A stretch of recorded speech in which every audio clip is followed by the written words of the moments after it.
នេឆាតនិងនេខុមបានសាកល្បងបាញ់គ្រាប់កំភ្លើងអាគមជាមួយនឹងសិស្សច្បងវិឆ័យក្នុងវិញ្ញាសានេះសិស្សទាំងពីរត្រូវតែប្រើឲ្យអស់ពីសមត្ថភាពបាញ់ឲ្យចំកណ្ដាលក្បាលសិស្សច្បងវិឆ័យប៉ុន្តែលទ្ធផលគ្រាប់កំភ្លើងអ្នកទាំងពីរគឺត្រូវវិឆ័យចាប់បានទាំងអស់ល្អពិតជាខ្លាំងពូកែណាស់បើមិនបានឃើញនឹងភ្នែកគឺមិនជឿនោះឡើយលោកបងពួកយើងគួរតែទៅអង្គុយខាងក្រោមវិញទៅល្អទេព្រោះស្រួលមើលជាងនេះនៅទីនេះដូចជាងងឹតមើលអ្វីមិនឃើញច្បាស់ទេមិនបានទេយើងត្រូវតែអង្គុយលើនេះដើម្បីការពារម្យ៉ាងវិញទៀតនៅក្នុងព្រៃនេះអ្វីត្បិតអ្នកភូមិចូលរកវល្លិនិងធ្លាប់ជួបសត្វសាហាវប៉ុន្តែខ្ញុំធ្លាប់ឮថាក្នុងព្រៃនេះមានសត្វខ្លាញីមួយក្បាលវាសំងំលាក់ខ្លួននៅក្នុងព្រៃនេះមិនដែលចេញមកនោះទេបងប្រុសទាំងពីរតើកំពុងធ្វើអីនៅលើនោះតើខ្ញុំសូមឲ្យបងជួយខ្ញុំផងបានទេប្អូនស្រីតើប្អូនចង់ឲ្យបងជួយអ្វីដែរហើយពេលនេះគឺយប់ជ្រៅហើយមិនបានជាប្អូនមិនតាន់ទៅផ្ទះទៀតនៅទីនេះគ្រោះថ្នាក់ណាស់រឿងកំហឹងព្រាយខ្លាញីព្រះអាទិត្យរៀបអស់ស្ដង់គត់បានជះពន្លឺពណ៌មាសលើព្រៃព្រឹក្សានិងគ្របដណ្ដប់លើភូមិតូចជាប់ជើងភ្នំនិងតាមបណ្ដោយដងស្ទឹងមានប្រជាជនរស់នៅយ៉ាងសុខសាន្តប្រកបរបរកសិកម្មចិញ្ចឹមសត្វនេសាទនិងចូលព្រៃបរបាញ់រកវល្លិតាមជីវភាពរបរប្រចាំថ្ងៃអ្នកភូមិរស់នៅទីនោះដោយមានជំនឿជឿលើមនុស្ស3នាក់ទី1គឺលោកអាចារ្យអង្គមានអាយុ62ឆ្នាំមានចំណេះដឹងនិងការគោរពហើយតែងតែយកចិត្តទុកដាក់ជួយទុក្ខធុរៈផ្សេងដល់អ្នកភូមិអ្នកទី2គឺលោកមេភូមិគង់មានអាយុ55ឆ្នាំមានចំណេះដឹងខ្ពស់ជួយដោះស្រាយបញ្ហាប្រជាជនបានគ្រប់ស្ថានភាពមិនតែប៉ុណ្ណោះគាត់ក៏មានសមត្ថភាពខ្លាំងពូកែមួយទៀតដែលគ្មានអ្នកណាអាចប្រៀបធៀបបាននោះគឺការបាញ់កំភ្លើងត្រង់ចម្ងាយ50ម៉ែត្រនិងអ្នកទី3គឺលោកគ្រូណយមានអាយុ50ឆ្នាំជាគ្រូបង្រៀនប្រចាំភូមិហើយក៏មានចំណេះវិជ្ជាផ្នែកអាគមខ្លះជួយការពារអ្នកភូមិពីពពួកខ្មោចព្រៃនិងព្រាយបិសាចផ្សេងថ្ងៃមួយអ្នកទាំង3បានជួបជុំគ្នានិងពិភាក្សាអំពីស្ថានភាពប្រជាជននៅក្នុងភូមិដែលពួកគាត់តែងតែធ្វើបែបនេះជារឿយៗដើម្បីរក្សាសុខសុវត្ថិភាពឲ្យអ្នកភូមិរបស់យើងអស់រយៈពេលជាច្រើនឆ្នាំកន្លងមកនេះឃើញថារស់នៅបានសុខសប្បាយគ្មានសត្រូវណាមកបៀតបៀនបាននោះទេមិនតែប៉ុណ្ណោះការអប់រំនៅក្នុងភូមិខ្ញុំពិតជាពេញចិត្តនឹងលោកប្អូនណយបានចំណាយពេលបណ្ដុះបណ្ដាលក្មេងៗនៅក្នុងភូមិឲ្យមានចំណេះដឹងចំណែកសុខសុវត្ថិភាពក៏បានពឹងផ្អែកលើប្អូនមេភូមិមើលការខុសត្រូវយ៉ាងល្អខ្ជាប់ខ្ជួនបាទលោកបងខ្ញុំធ្វើតាមតែទូនាទីប៉ុណ្ណោះឃើញអ្នកភូមិរស់នៅសប្បាយចិត្តដូច្នោះខ្ញុំក៏សប្បាយចិត្តដែរប៉ុន្តែខ្ញុំនៅតែមិនអស់ចិត្តនឹងរឿងនៅចុងភូមិរបស់យើងខ្ញុំបារម្ភមិនបាត់ទេនេះលោកបងកំពុងតែចង់និយាយទៅដល់គ្រូហំដែលជាគ្រូអាគមនោះមែនទេមិនខុសទេ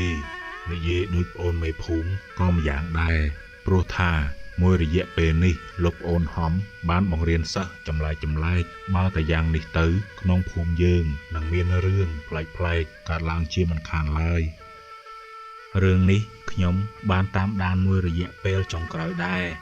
ឃើញថាកូនសិស្សលោកគ្រូហំពិតជាប្លែកហើយដើរតែអុកឡុកនៅក្នុងភូមិមិនគោរពគេនោះទេឬមួយពួកគេអាងមានចំណេះវិជ្ជាអាគមទើបមិនញញើតគេដូច្នោះមិនអីទេស្អែកនេះខ្ញុំនឹងទៅមើលពួកគេបន្តិចហើយក៏ចង់ដឹងដែរថាពួកគេនោះកំពុងតែគិតអ្វីនិងចង់ធ្វើអ្វីឲ្យប្រាកដ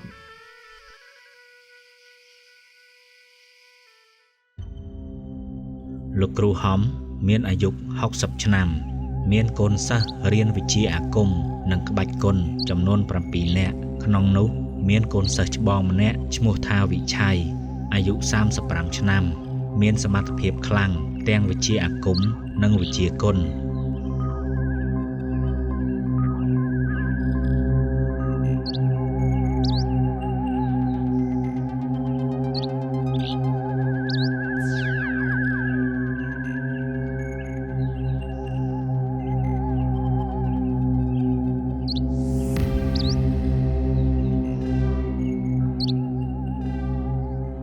វិឆ័យតែងតែមើលការខុសត្រូវ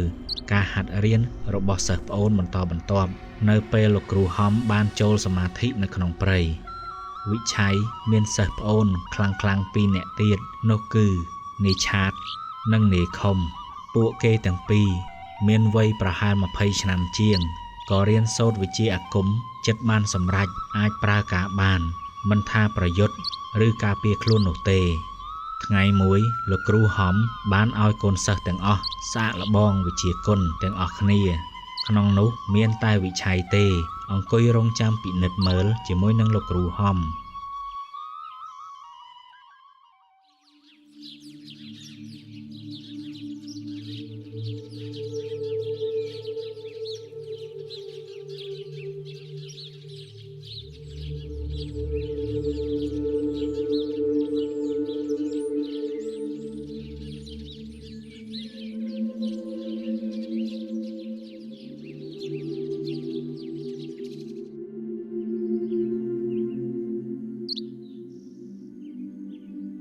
ថ្ងៃនេះលោកគ្រូចង់ឃើញកូនសាកល្បងសមត្ថភាពក្រោយពេលបានហាត់រៀនអស់រយៈពេលយ៉ាងយូរវិឆ័យកូនដឹកនាំពួកគេទៅ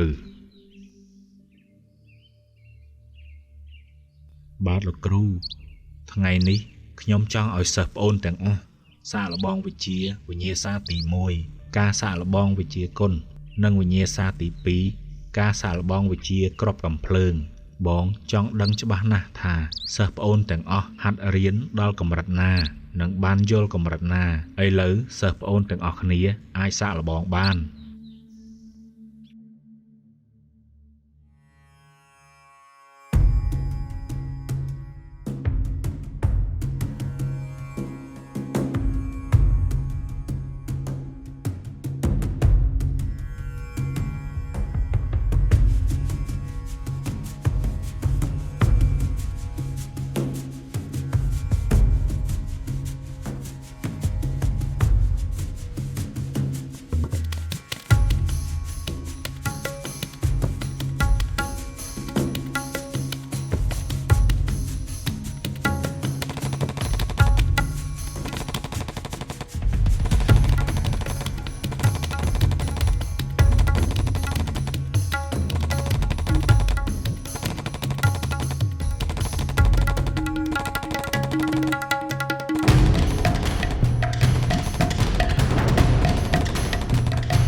វិញ្ញាសាទី2នាយឆាតនិងនាយខុំបានសាកល្បងបាញ់គ្រាប់កាំភ្លើងអាគមជាមួយនឹងសិស្សច្បងវិឆ័យ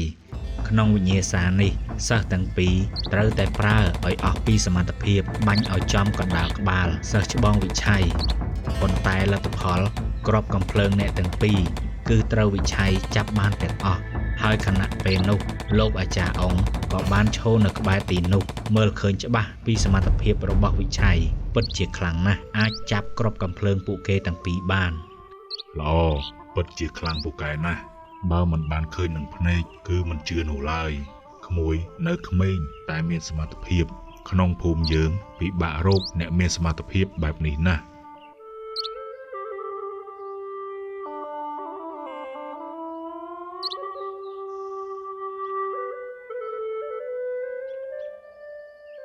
វិជ្ជារបស់ប្អូនទាំងពីររីកចម្រើនច្រើនណាស់ខិតខំបន្តិចទៀតប្អូននឹងមានសមត្ថភាពខ្លាំងមិនខានឡើយលោកបងតើលោកបងអញ្ជើញទៅណាមកណា ហេតុអ្វីបានជាមកដល់ទីនេះទៅវិញលោកប្អូនខ្ញុំមកទីនេះចង់មកនិយាយគ្នាលេងជាមួយលោកប្អូននឹងណាតើលោកបងចង់និយាយពីអ្វីដែរខ្ញុំខានធ្វើដំណើរមកទីនេះយូរហើយក៏ធ្លាប់តែឮអ្នកភូមិនិយាយតគ្នាថាលោកប្អូនបានចំណាយពេលនិងកម្លាំងបង្ហាត់បង្រៀនយុវជននៅទីនេះឲ្យចេះវិជ្ជាគុណនិងមន្តវិជ្ជាបើមិនបានឃើញនៅតែមិនដឹងនោះទេលោកបងមិនមែនចង់សួរខ្ញុំថាហេតុអ្វីបានជាខ្ញុំបង្រៀនពួកគេឲ្យចេះវិជ្ជាទាំងនេះដើម្បីអ្វីទេមែនទេខ្ញុំមិនហ៊ានឆ្ងល់ដល់កម្រិតនោះឡើយក៏ប៉ុន្តែបើលោកប្អូនមិនប្រកាន់អាចឲ្យខ្ញុំដឹងផងបានទេលោកគ្រូហំបាននិយាយបញ្យល់ប្រាប់លោកអាចារ្យអង្គពីគោលបំណងសំខាន់នៃការបង្ហាត់បង្រៀនក្បាច់គុណនិងមន្តវិជ្ជាការដល់ពួកគេគឺគ្រាន់តែចង់ការពារខ្លួននិងដើម្បីសុខភាពតែប៉ុណ្ណោះគ្មានបំណងអ្វីឡើយលោកអាចារ្យអង្គឮដូច្នោះក៏អស់ក្តីបារម្ភហើយបានធ្វើដំណើរត្រឡប់មកផ្ទះវិញ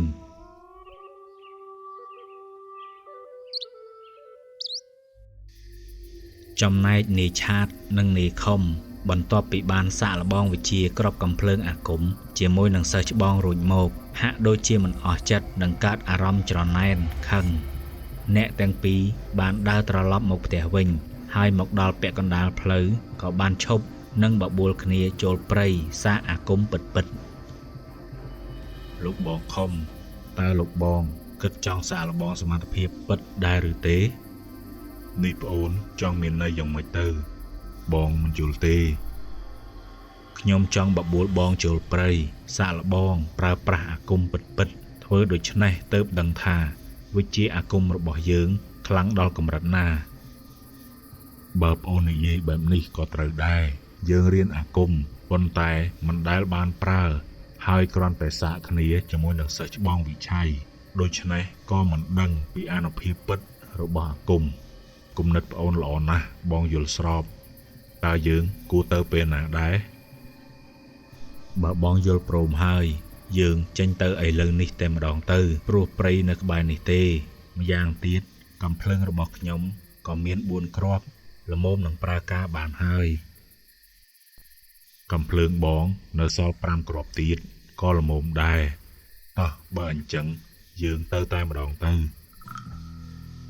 អ្នកទាំងពីរពិភាក្សាគ្នាហើយក៏បានធ្វើដំណើរចូលទៅក្នុងព្រៃដោយគ្មានខ្លាចរអានឹងគ្រោះថ្នាក់អ្វីឡើយក្នុងព្រៃយប់ងងឹតយ៉ាងស្ងាត់ជ្រងំពួកគេបានអង្គុយយ៉ាងយូរសម្លឹងមើលជុំវិញដូចជាគ្មានអ្វីចម្លែកគួរឲ្យកត់សម្គាល់រកតែសត្វតូចមួយរត់កាត់មុខក៏គ្មានលោកបងពួកយើងគួរតែទៅអង្គុយខាងក្រោមវិញទៅល្អទេព្រោះស្រួលមើលជាងនេះនៅទីនេះដូចជាងងឹតមើលអ្វីមិនឃើញច្បាស់ទេមិនបានទេយើងត្រូវតែអង្គុយលើនេះដើម្បីការពារម្យ៉ាងវិញទៀតនៅក្នុងព្រៃនេះអ្វីត្បិតអ្នកភូមិចូលរកវល្លិនិងធ្លាប់ជួបសត្វសាហាវប៉ុន្តែខ្ញុំធ្លាប់ឮថាក្នុងព្រៃនេះមានសត្វខ្លាញីមួយក្បាលវាសំងំលាក់ខ្លួននៅក្នុងព្រៃនេះមិនដែលចេញមកនោះទេពិតមែនក៏អីបងបើដូច្នោះមែនយើងនឹងសប្បាយដៃសាកអាគមហើយខ្ញុំចង់ជួបវាឆាប់ណាស់ស្ងប់អារម្មណ៍ទៅប្រហែលបន្តិចទៀតវានឹងបង្ហាញខ្លួនហើយក្នុងព្រៃដ៏ធំធេងនេះទោះបីជាអ្នកភូមិចូលព្រៃបោចវល្លិមិនមានការភ័យខ្លាចនឹងបានជួបគ្រោះថ្នាក់ផ្សេងមែនប៉ុន្តែក៏មិនមែនមានន័យថាក្នុងព្រៃនោះគ្មានសត្វកាចសាហាវនោះដែរការរស់នៅរបស់អ្នកភូមិដោយការគោរពនិងជំនឿថាបើយើងមិនបំពានគេក៏មិនមកបំពានយើងវិញនោះដែរអ្នកទាំងពីរកំពុងតែអង្គុយរង់ចាំនិងសម្លឹងមើលជុំវិញអស់មួយអន្លើក៏ស្រាប់តែឃើញមានស្ត្រីរូបស្រស់ម្នាក់ជាមួយនឹងក្មេងប្រុសកំពុងតែដើរសម្ដៅមករកពួកគេធ្វើឲ្យអ្នកទាំងពីរមានការងឿងឆ្ងល់បងប្រុសទាំងពីរតើកំពុងធ្វើអីនៅលើនោះតើខ្ញុំសូមឲ្យបងជួយខ្ញុំផងបានទេអូន ស្រីតើប្អូនចង់ឲ្យបងជួយអ្វីដែរហើយពេលនេះគឺយប់ជ្រៅហើយមិនបានជាប្អូនមិនតាន់ទៅផ្ទះទៀតនៅទីនេះគ្រោះថ្នាក់ណាស់ ចាស់បងប្រុសខ្ញុំនិងកូនបានវង្វេងផ្លូវដើរមកដល់ទីនេះតើបងជួយជូនខ្ញុំទៅផ្ទះផងបានទេ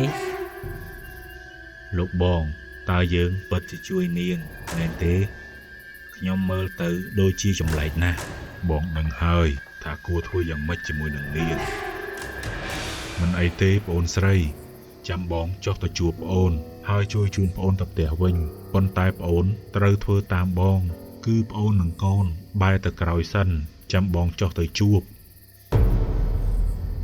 ព្រាយខ្លាញីនិងកូនបានធ្វើតាមការនិយាយរបស់អ្នកទាំងពីរក៏បានងាកទៅក្រោយបន្ទាប់ពីអ្នកទាំងពីរបានប្រើល្បិចពួកគេក៏លើកកំភ្លើងតម្រង់បាញ់ទៅកាន់ពួកគេទាំងពីរអ្នកម្ដាយនិងកូននាយខុំបានបាញ់សំដៅទៅកាន់ម្ដាយនិងនាយឆាតបានបាញ់សំដៅទៅកាន់កូន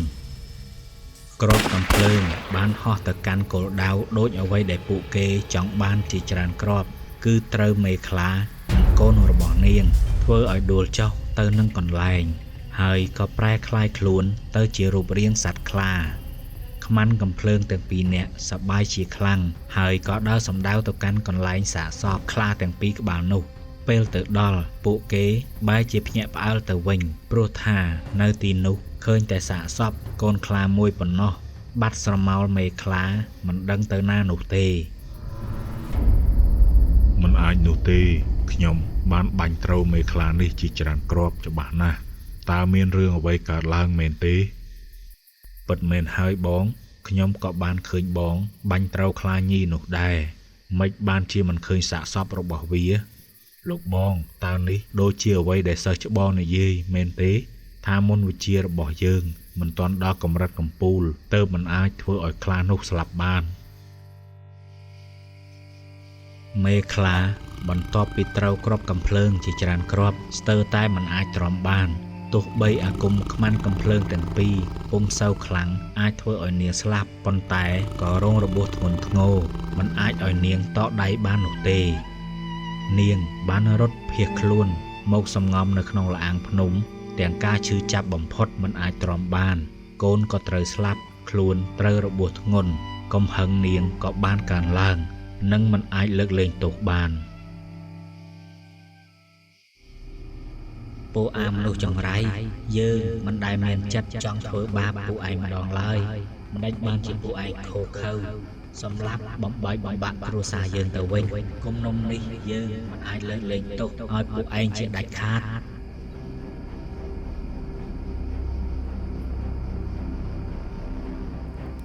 ខ្មាន់កំភ្លើងទាំងពីរកំពុងតែអង្គុយដុតភ្លើងនិងអាំងសាច់យ៉ាងរីករាយមិនភ័យខ្លាចនឹងការវិលត្រឡប់មកសងសឹករបស់មេខ្លានោះទេហើយក្នុងចិត្តពួកគេចង់តែដើរចូលព្រៃទៅបាញ់សម្លាប់ខ្លាញីនោះទៀតផងលោកបងជឿទេថាខ្លាញីនោះនឹងមករកពួកយើងដើម្បីសងសឹក ខ្លាញីនោះត្រូវរបួសធ្ងន់ណាស់បើមិនស្លាប់ក៏ក្បែរស្លាប់ដែរកុំតែរត់គេចទាន់យើងនឹងបានសម្លាប់វាបានបាត់ទៅហើយដូច្នេះវាមិនហ៊ានមកទៀតទេយើងឆាប់ហូបទៅនឹងអាលចូលទៅក្នុងភូមិវិញព្រោះមេឃជិតភ្លឺហើយបាទលោកបងប៉ុន្តែពេលនេះបើវាមកមែនកំភ្លើងខ្ញុំបានអស់គ្រាប់ហើយចុះកំភ្លើងបងអស់គ្រាប់ហើយឬនៅកុំបារម្ភអី បងនៅសល់មួយគ្រាប់ទៀតបើវាមករកយើងទាំងត្រូវរបួសគឺគ្រប់លមមហើយមួយគ្រាប់ចុងក្រោយនេះផ្ដាច់ជីវិតវាតែម្ដងពន្លឺអណ្ដាតភ្លើងយ៉ាងក្រហមអមជាមួយនឹងផ្សែងអាំងសាច់សត្វព្រៃដ៏ឈ្ងុយឆ្ងាញ់បំភាយពាសពេញព្រៃប៉ះដល់ច្រមុះសត្វសាហាវដែលនៅជុំវិញទីនោះអ្នកទាំងពីរកំពុងតែសប្បាយរីករាយនឹងបរិយាកាសស្ងប់ស្ងាត់ក៏ស្រាប់តែឮសំឡេងសម្រាប់ជើងលោបលោបមួយនិងដង្ហើមក្រហឹមបង្ហាញពីអំណាចនៅក្បែរនោះមិនខុសនោះទេពិតជាមានសត្វខ្លាយ៉ាងធំមួយក្បាលទៀតបានបង្ហាញខ្លួនធ្វើឲ្យអ្នកទាំងពីរស្ទុះងើបចាប់កំភ្លើងតម្រង់ទៅកាន់ខ្លានោះ ព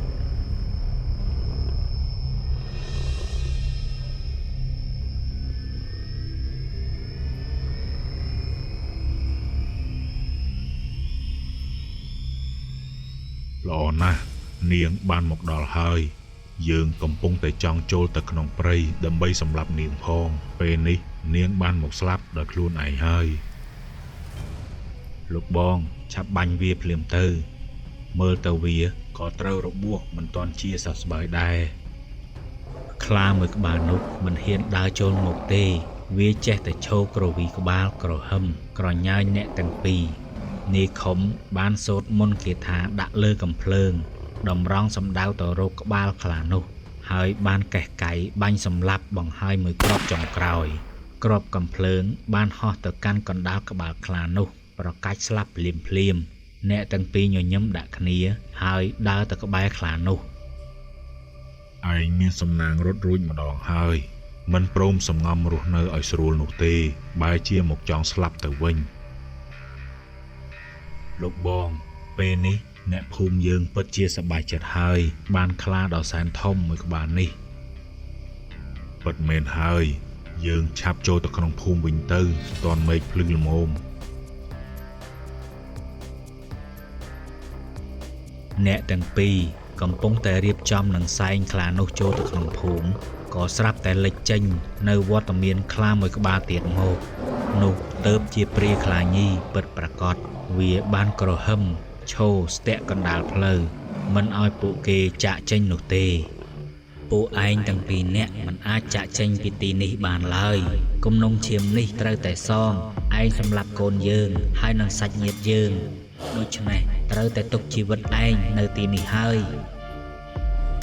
ព្រាយខ្លានោះបានកន្ទ្រោបខំសម្លាប់ពួកគេទាំងពីរនាក់ឲ្យស្លាប់មិនអាចតដៃបាននិងបំផ្លាញសាកសពស្ទើរតែមើលមិនស្គាល់ដើម្បីសងសឹកតាមកំហឹងដែលនាងកើតមាន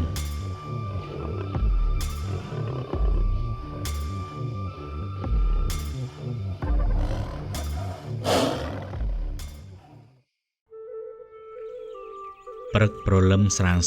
ថ្ងៃថ្មីបានមកដល់ក្នុងភូមិមានការភ្ញាក់ផ្អើលជាខ្លាំងនៅផ្ទះមេភូមិដោយសារតែមានអ្នកចូលក្នុងព្រៃដើររកវល្លិស្រាប់តែប្រទះឃើញសាកសពនាយឆាតនិងនាយខំស្លាប់កណ្ដាលព្រៃធ្វើឲ្យគេកើតចិត្តសង្ស័យពីការស្លាប់មួយនោះខ្ញុំបានដើរប្រទះសាកសពពួកគេនៅកណ្ដាលព្រៃខ្ញុំភ័យខ្លាចខ្លាំងណាស់ហើយការស្លាប់បែបនេះខ្ញុំមិនដែលជួបទេកន្លងមកលោកមេភូមិតើការស្លាប់នេះអាចបណ្ដាលមកពីអ្វីដែរបងប្អូនកុំភ័យខ្លាចសាកសពពួកគេបើខ្ញុំពិនិត្យមើលគឺស្លាប់ដោយសារតែសត្វកាចសាហាវខាំប៉ុន្តែជាច្រើនឆ្នាំមកហើយអ្នកភូមិយើងមិនដែលកើតមានរឿងអាក្រក់បែបនេះនោះទេអ្នកភូមិបានកើតចិត្តភ័យខ្លាចគ្រប់គ្នាព្រោះពួកគេត្រូវចូលព្រៃកាប់អុសរកវល្លិដើម្បីចិញ្ចឹមជីវភាពពួកគេកាលបានឃើញរឿងនេះកើតឡើងដូច្នេះក៏នឹងធ្វើឲ្យពួកគេមិនស្ងប់ចិត្តនោះទេចំណែកដំណឹងនេះក៏បានដឹងទៅដល់លោកគ្រូហំគាត់បានធ្វើដំណើរយ៉ាងលឿនមកមើលដោយផ្ទាល់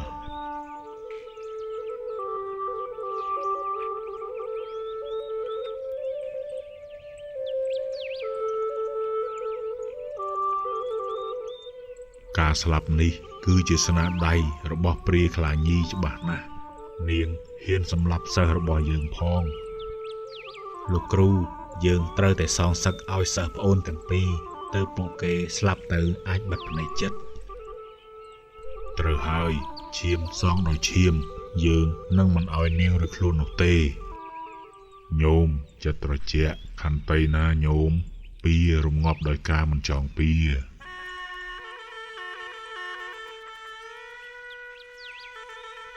កណាសូមថ្វាយបង្គំដេចគុណពេលនេះដោយដែលដេចគុណបានយល់ច្បាស់ហើយថា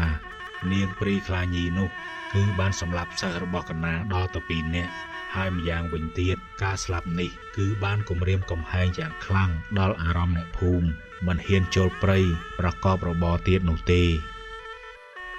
អាត្មាភាពបានយល់សពគ្រប់អស់ហើយអំពីជីវិតសត្វលោកដែលកំពុងតែរស់នៅលើផែនដីនេះហើយនឹងដំណើរជីវិតដែលបានស្លាប់ទៅព្រះអង្គបាននិមន្តចេញពីកន្លែងធុដងវិញស្រាប់តែបានប្រទះឃើញព្រាយខ្លាញីនោះកំពុងតែបញ្ចេញកំហឹងសម្លាប់បំផ្លាញសាកសពអ្នកទាំងពីរ ហើយថែមទាំងចងកំហឹងជាមួយនឹងមនុស្សទាំងអស់ដែលចូលទៅក្នុងព្រៃនោះគឺនឹងត្រូវស្លាប់មិនឲ្យរួចខ្លួនម្នាក់នោះទេប៉ុន្តែដោយសារតែបានជួបព្រះអង្គលោកបានស្ដាប់ហើយក៏បានយល់ពីហេតុនិងផលគឺការសម្លាប់និងដើម្បីសងសឹក